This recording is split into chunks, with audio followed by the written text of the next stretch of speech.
পশ্চিমবঙ্গ রাজ্য সরকার আজ গভর্নমেন্ট এমপ্লয়ীদের জন্য, রাজ্য সরকারি কর্মচারীদের জন্য ই সার্ভিস বুক সংক্রান্ত একটি নোটিশ প্রকাশিত করেছেন।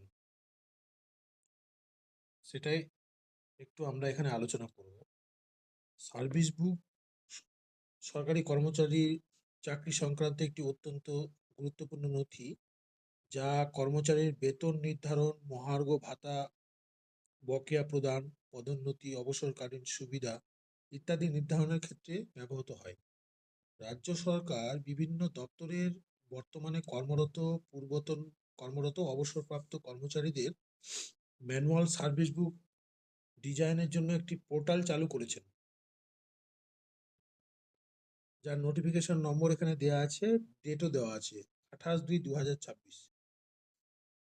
এই এই সমস্ত ব্যাপারটাকে কিভাবে কমপ্লিট করবেন বা সংশ্লিষ্ট সংস্থা কিভাবে করবে, সেই সমস্ত বিষয় নিয়েই এই নোটিফিকেশনে দেওয়া হয়েছে।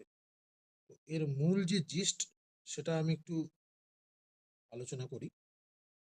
মূল বিষয়টা হলো 4 মেইন স্টেপ। এখানে আমি একটু লক্ষ্য করে দেখলাম। প্রথমটা হচ্ছে scanning.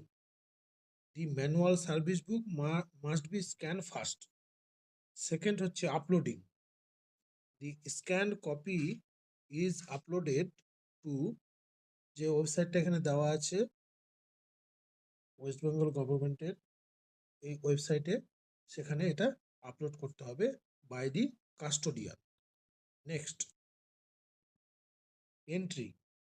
The employee or relevant authority fills in the detail in the HRMS module of the e-service book. Entry হওয়ার পর তারপরে ভেরিফিকেশন হবে। The custodian check the digital entries against the original records and provide final approval. তো এটাই আজকে, এখন এটাই মূলত আলোচনার বিষয় ছিল। ঠিক আছে, ধন্যবাদ।